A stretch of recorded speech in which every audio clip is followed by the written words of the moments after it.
Steven, thanks very much for joining me today here. Actually, I'm a guest of yours at Insight Consulting.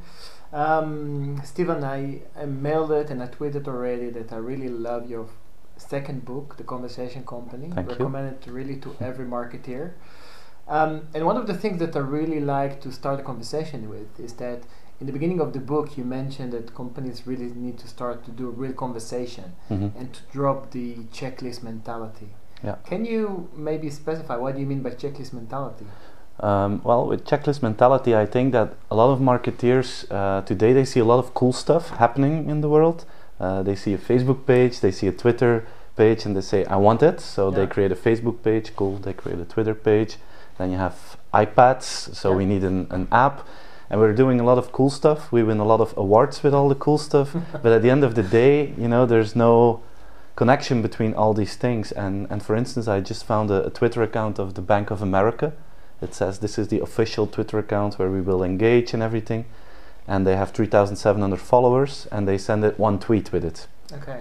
Yeah, I saw you know, they have it, but they don't do anything with it. And Exactly. I think that's a missed opportunity. And I think the checklist mentality actually creates unused conversation potential. Yeah, so you're talking about the missed opportunity of conversation in the True. companies. Yeah.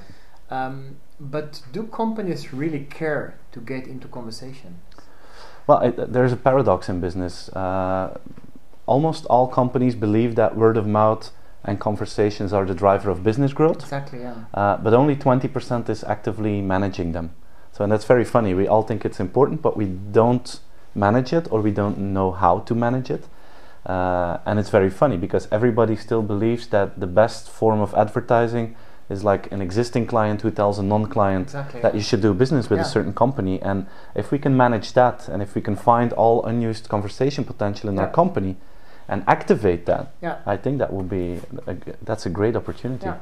And one of the things that you mentioned there as well is that one important element of getting into good conversation is I'm using always this saying, this sentence of marketing is too important to be left to the marketing department, which means that actually it needs to be not being left for the marketing, it needs to be actually implemented throughout the company. Yeah. Problem that you mentioned, and I can see it as well, is that a lot of companies miss a clear and strong culture. True. One example that I really love there is that Zappos. Yeah.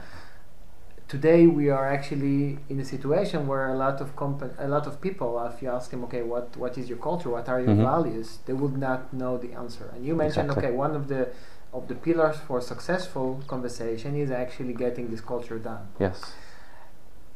I was a little bit surprised, or not surprised, but basically I'm saying, okay, your target audience for this book are marketeers. But getting culture and getting the values clear throughout the organization, it's more HR or maybe even CEO, C-level stuff. Yeah. How do you see that? Well, I fully agree. I think company culture is like the conversation guide. Yeah. And I think the biggest form of unused potential of a company are its people. And I mean by people, I mean employees, but also clients. Every conversation starts from a human who talks. Yeah. But to guide these people, you need a clear culture. So people, your employees, know what to expect from, or the other way around, that employees can know how they should communicate, and that employees know how to behave towards clients, and that clients know what to expect. And I think that's not the responsibility of marketing alone. I don't think it's the responsibility of HR alone. I think that's everyone's responsibility. Exactly. But I do agree with the fact what you mentioned about the CEO. I think to implement the philosophy of the conversation company, you need support by the CEO, because C-level and different members of the executive committee, because in the end, if you really want to optimize word of mouth, if you really want to manage word of mouth, every division of a company will be affected by it. Exactly. And not only marketing. Marketing plays an important role, and I think marketing should be like the gateway between consumers and the company. And I think marketing can play a very important role to connect everyone with consumers and use that as a cultural change program by reconnecting with your consumers. And I think marketing plays a very important role, but they won't be able to implement everything if they don't have the support of top management. Yeah, I totally agree with that. And one thing that I like that you mentioned is that basically if there is a strong culture and if it's actually everybody knows what it is, the needs for a very strong or strict social media policy will not be that important anymore because everybody knows what it is. True, and then you hire people who fit in the culture. Yeah. You recruit people based upon who you are as a company, even more than that you look at their skills. Yeah. And if you do that in a good way, you don't need a social media policy. Exactly. In fact, if you need a policy in which you state what people can and cannot say on the internet, probably your HR has failed. Exactly, I agree. In the book you mentioned there needs to be, for a successful conversation company, there needs to be 4 pillars. You're talking about customer experience, you're talking about content, you're talking about conversation and collaboration. Yeah. Can you give us really brief, like elevator pitch of each of the 4? Yeah, of course. Maybe before that we selected those 4 based on research. We're a research company, and we looked at companies that are growing faster than average, and we saw that companies who were really doing well combined those 4 pillars. And to explain them, customer experience is about treating your customer in a decent way. Basically, it's very simple. It's offering a good product, it's offering good service, and not only investing to make somebody a client, but also investing to keep somebody as a client. And in every buying phase, people expect a good service and good products, and that's the basics. Next to that, you have conversation. If people ask you questions, it's very polite to answer them, and it's very interesting to listen what people are saying about your company and your service, to learn from that and to interact. The third one is content. Give people something to speak about. 28% of an average company's customers are very happy with the service of a company, but they don't tell it to anyone. 28% of your clients is happy but is not speaking about it. 60% of your employees is very proud and would like to share stuff about their company, but only 20% is doing it. So and people are not doing it because they don't want to, but mainly because they don't know what to say. So content gives people something to say and should be the start of a good conversation. And then the last one is collaboration. Collaboration is involving your customers in your decision flow of your company.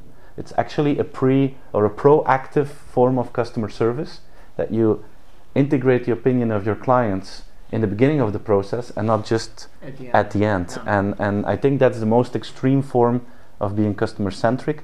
Let them be part of the decision. Yeah, exactly. I think well, again, I'm quite sensitive to B2C against B2B examples, but I was looking for actually what are nice companies, or what companies actually are there B2B that are took collaboration to the next level, and Salesforce.com is actually has an amazing idea app, or how do you call it, an app exchange, an idea exchange, where they actually involve a lot of their product development based on what's happening there, based on the cross. True. So that's a nice way. Cisco is also a nice B2B example, who involves customers and who really believes in collaboration, and Intel is also one. Okay, interesting. So there are some nice names in there.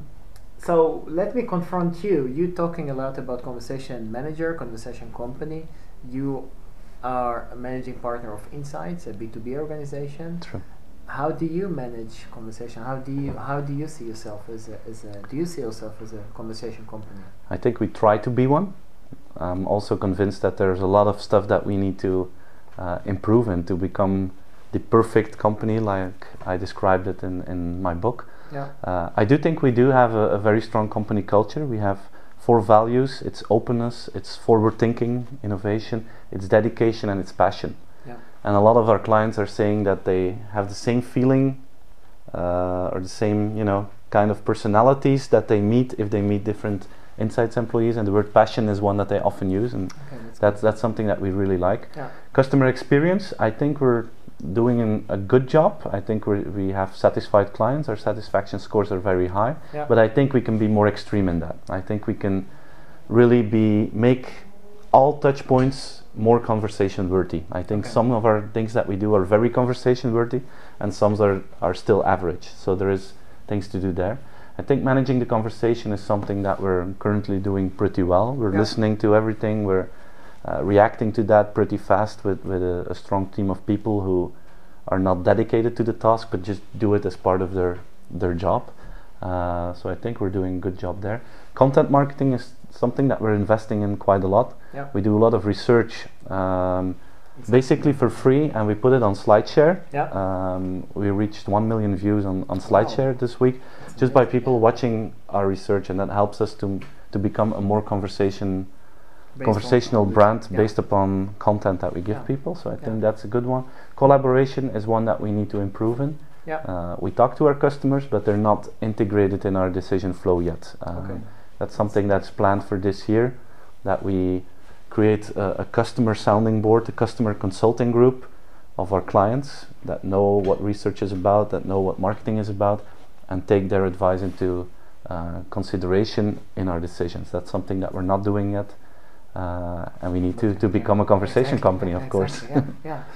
So, Steven, the last question that I have for you, probably the marketeers who are watching us today will say, oh, it will never work in my company. We are so big, we are so complex, we are so bureaucratic. Can you give them like 3 best tips on how to get the buy-in to implement this conversation? So it's a very good question. I think that we need to be realistic, because to implement the whole thing, it's really about change. It's about changing things that you have been doing in a different way over years. So according to me, there are 3 steps that every company will need to go through. And the first one is, create awareness in your company and create knowledge in your company. Because a lot of companies are aware of the fact that the world is changing, but they don't really see how they should adapt to that. So knowledge is something that we're lacking.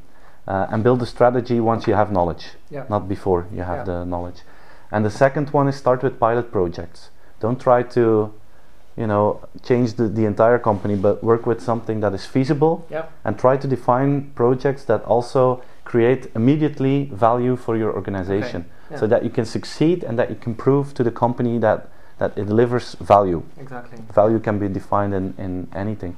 Do 5 or 7 of those projects. Make sure you have somebody, a conversation manager, who is like the central person in this whole process, who is guiding and is leading the most important pilot projects, but also is functioning like an internal consultant, networked in the organization. And I think the last step is go to full integration and really do it all the way, but take the different steps. If you compare it with climbing a mountain, the only way to end up at the top fast is jumping out of a plane with a parachute, and sometimes it works and sometimes it doesn't. Most people start with the basics, they go to base camp, and then they start hiking, and eventually they come out on the top, and I think we need to take that approach as well. Great, Steven, thank you very much. You're welcome. For the guys who actually want to see Steven talks about his new book, I think for the first time publicly, right? As a keynote speech. First time after the book release for a B2B audience. Exactly. So make sure you're going to be there at the B2B Marketing Forum. Steven will be our keynote speech specifically about this new book, The Conversation Company. Looking forward to that. Thank you, Steven. Thank you.